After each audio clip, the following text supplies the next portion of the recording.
Episode 99 this week, Conspiracy, the penultimate episode of the Next Generation's first season, probably the best episode of the first season, which is a low standard because that first season wasn't the greatest thing they'd ever made. Low standard, but out of all the ones they did make, I'd say Conspiracy probably the best. They start off heading to Planet Pacifica to get that R&R they didn't get in the last episode. They take the first few minutes to do all the funny ha-ha stuff.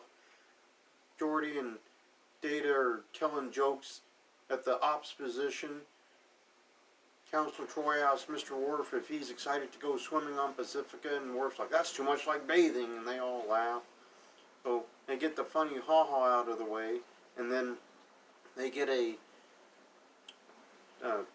communication. It was Order 47, only for the captain's eyes, secretive communication. So they patch it through to Picard, who is in Betty by. He gets up, and it's his buddy pal, Walker Keel, from the Horatio. And he's thinking it's a nice social call. But it's not, because he used code 47 to contact Picard, and Walker Keel's saying there's something going on at Starfleet, and there's a lot of strange things happening. We have to meet in person to do this. Picard's like, I'm on my way to Pacifica. And Walker's like, that can wait if the whole Federation's in danger. Picard says, okay, fine. And they meet on this desolate planet is what they decide. So Picard goes to the bridge, tells everyone they're diverting, not to contact Pacifica. Nobody mentions any of his orders, top secret. Well, Riker, trying to find out more about this planet, and Data is explaining there's nothing there except abandoned mines. So they're really curious. When they get there, Picard beams down alone. He goes into this mine. There's Walker and a Captain Scott and a Captain Riggs. Captain Riggs, the first Bolian that we ever see in Star Trek. And they start drawing their phasers on Picard, and they're asking him all kinds of questions that Picard knows Walker would know that Picard knows. And Picard does know all these things. He passes the test, and they're like, we had to make sure you were you because, like, key personnel are having trouble with their memories, and that's how we know they aren't really them, and there's something weird going on, and some sort of conspiracy. And Picard's like, well, I was on my way to Pacifica, and this sounds something like science fiction. And they're like, no, it's really happening, trust us. And Picard's like, alright. And they warned Picard to watch his back. And then Walker says, you can't tell a single soul, even on your own ship, about this. He's like, this meeting never happened. Picard's like, well, okay. And then Walker's like, say hi to Beverly for me. Like, he just countermanded what he had just told Picard. But Picard's like, alright. So when he goes back up, he tells Beverly he never saw Walker, even though that was who he met with on the planet. And then Counselor Troy has a counseling session with him. He tells Counselor Troy everything, and she's like, well, you can't risk your career based on their hunches. And Picard's like, well, maybe I can, because Jack Crusher, Walker, and I were all buddy pals until we got separate assignments. And he's like, still. And then as Picard resumes his trip to Pacifica, they find like some sort of weird readings. They go back, their Horatio has been destroyed. So then Picard's like, let's get back to Earth, check out what's going on, because they killed Walker. And Crusher was just kind of staring at the screen. She wasn't sure what was happening, as Picard kept her out of the loop the entire episode. Well, they get to Earth, and the ambassadors are just really calm. They're like, why would you come back to Earth? You were nowhere near here, and you were supposed to go to Pacifica, and you never showed up. And Picard's like, I'll tell you in person. One of the admirals, Admiral Quinn, who was in a couple of episodes ago telling Picard there was some sort of weird conspiracy going on at Starfleet, and he was concerned. That never really dawned on Picard till he got back to Earth, though, and he saw Quinn. So the other admirals invite Picard and Riker to dinner. Quinn says, well, I can't go to dinner, but I can come up to your ship and tour it for an undisclosed amount of time, long enough that I'll need quarters. And Picard says, okay, that's great. And so Picard tells Riker, okay, he's gonna help us, that's why he wants to meet alone with us. But when Quinn gets there, he's acting strangely compared to the last time they saw him. He's really upbeat. He tells Picard, oh, I'm sorry if I made you think of things literally the last time we met. I was meaning metaphorically, like there was something strange going on. Picard's like, oh, okay. And then he tells Riker, you stay here, follow Quinn around, I'll go down and buy time for you to do that and then get to dinner. Riker's like, well, okay. So Picard beams down to Starfleet headquarters. Riker goes to get the Admiral to take him on a tour of the ship, and Admiral Quinn's got this little cigar box looking thing, and he says, oh, I found a new life form, and I wanted to show your doctor, but I guess I can show you. And Riker's like, well, let me call my science officer. He's like, it won't like your science officer, it'll like you. And he grabs Riker, and Riker's like, hey, this ancient-looking admiral's really strong, and they start fighting. And then Riker calls for security, and Admiral Quinn just scissor kicks him right in the face and knocks Riker out. He crashes through a table. Worf and Geordi LaForge come running up. LaForge not even security. Worf, the head of security, gets a call from the first officer to report to an admiral's quarters, and all he does is he brings the helmsman. It was weird, but he gets there, and the admiral's like, well, he slipped and fell and hit his head, that's why he's out.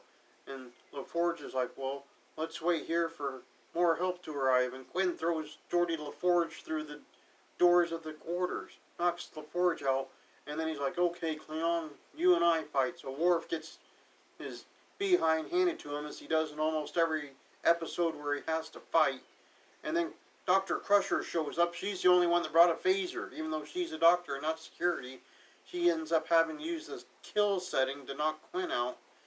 Then, while they're examining Quinn, they discover this, like, little tendril sticking out of his neck, and it's some sort of alien creature that's wrapped itself around the central nervous system of the Admiral. And they're like, well, that's why people are acting strangely. These things must have infiltrated Starfleet at the highest levels.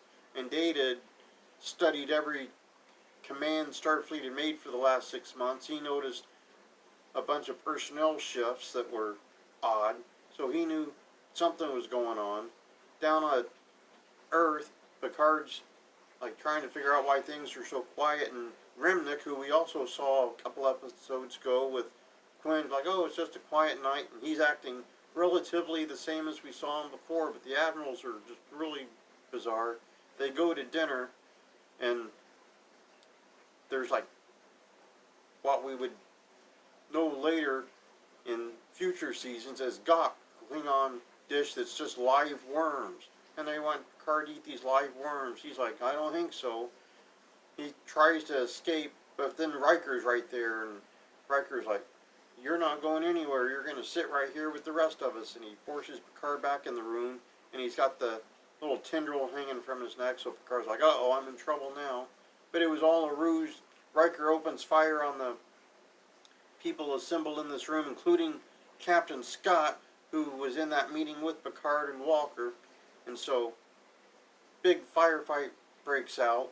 They shoot these little scorpion things that come out of people's mouths when they get knocked out. They trap one of the scorpion things to this like big astrometric slab where Remnick's just in there perfectly calm, like, oh, is there a problem? If you tell me what the problem is, maybe I could help you. And they point to the large scorpion thing crawling up, and he's like, don't know what the problem is. The scorpion comes up, Remnick shoves it in his mouth, his throat and his head expand as the thing like traps his central nervous system, and then they open fire on Remnick. They blow his head clean off, and it just explodes. And then like this giant scorpion that's just massive comes out, and they're like, it's some other creature, and they explode that. And you're like, well, we never liked Remnick anyway. They find out Admiral Quinn's going to be completely fine. They figured out how to remove the scorpion because they all died when the mother creature died, and so they just unwrapped the thing. Quinn's fine. Starfleet goes back to normal. All the personnel that were affected are back to normal. And so they can head back to Pacifica. And that was pretty much the episode. Some interesting notes. This one originally was intended to be the introduction to the Borg, but because of the writer's strike, they had to hurry with the script. They didn't get that aspect into this, but they had the Borg imagined at that point. So we never got a payoff to the signal that was sent when Ribnick was in the astrometrics lab and he sent this signal. So we never saw a payoff to that. One huge error early in the episode, Commander Riker tells LaForge to speed things up to Pacifica and go to Warp 6. And LaForge says, yes, sir. Full impulse power. Massive difference. Massive difference in speed. LaForge just like slowed things to almost a halt in comparison. Nobody caught that. I don't know how that slipped through. Also, they did a funny ha-ha with the computer where Data was talking to himself when he's reading all these reports, and then he tries to explain to the computer he was simply talking to himself and not making another request. And as he's doing the explanation, the computer says, yeah, I understand. Just continue on. And it was a funny ha-ha because normally humans tell Data that, and here's the computer telling him that. Also, interesting, we still have Denise Crosby's Tasha Yar listed in the credits, even though she's been killed off for several episodes at this point. Also, no Will Wheaton in this episode. Wesley Crusher nowhere to be found. That was also the final appearance of Admiral Quinn. And of course Ribnick, whose head exploded. Pretty shocking, pretty graphic for television in 1987, but Ribnick's head just, boom, just an explosion. But they actually banned it in England because of the graphic nature. They had to edit it for broadcast there. But pretty much episode 99